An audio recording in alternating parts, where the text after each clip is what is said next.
আসসালামু আলাইকুম আমার প্রাণপ্রিয় আপু ভাই আঙ্কেল আন্টিরা সবাই কেমন আছেন? আশা করি আল্লাহর রহমতে সবাই ভালো আছেন।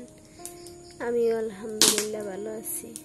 তো আজকে এই যে আমার শ্বশুর বাজারে থেকে লোকাল মাছ নিয়ে এসেছে। লোকাল মাছ পাওয়া যায় না আঙ্গের এখানে। তো এই যে এনে অনেকগুলা মাছই আছে।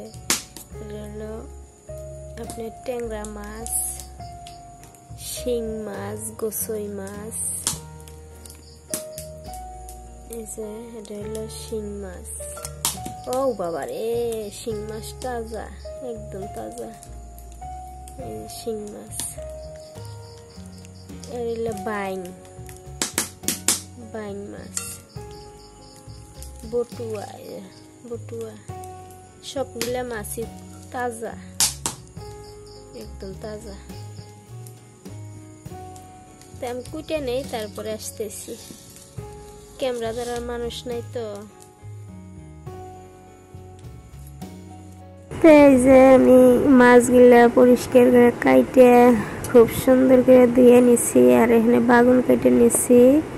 আর এই যে মূলার শাক, মানে মূলা বড় হয় না, ভাত দিয়া, মানে সবগুলো আমি পরিষ্কার করে নিছি। নিয়ে এখানে শিলপাটায় বাটা মশলা করে নিছি। তারপরে হেসেলে জাল ধরে দিয়ে মশলা কষায় নিতেছি। গুঁড়া মরিচ, নুন, হলুদ সবগুলো দিয়ে কষানো হয়ে গেছে। এবারে যে মাছগুলো দিয়ে দিলাম, আর মাছগুলো ভালোভাবে কষায় নিয়ে তার মধ্যে তরকারি দিয়ে দিম। বাগুন আর মূলার শাক ফিসি আমি রেডি করে ওগুলা দিয়ে দিম।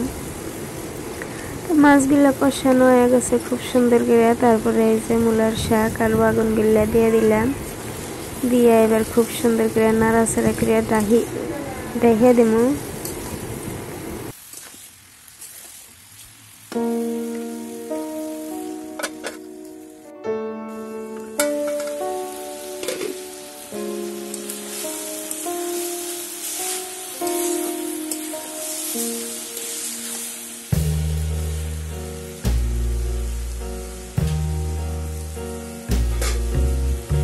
আমি তরকারি 4-5 বার ঢাকনা দিয়ে নাড়াচাড়া করে কষা নিলাম। খুব সুন্দর করে কষানো হয়ে গেছে। এবার জলের পানি দিয়ে দিলাম।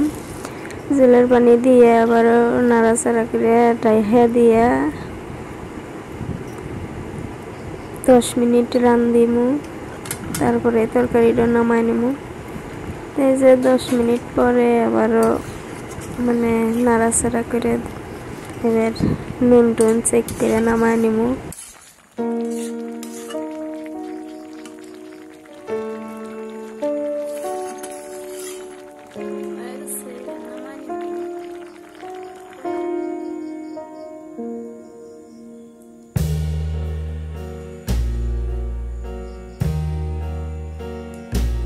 যে আমার তরকারিটা নামাই নিছি, দেখেন কালারটা কত সুন্দর, আর সত্যি খাইতে অনেক স্বাদ ছিল এই সাধারণভাবে রান্নাও। আজকের ভিডিও এই পর্যন্তই। সবাই ভালো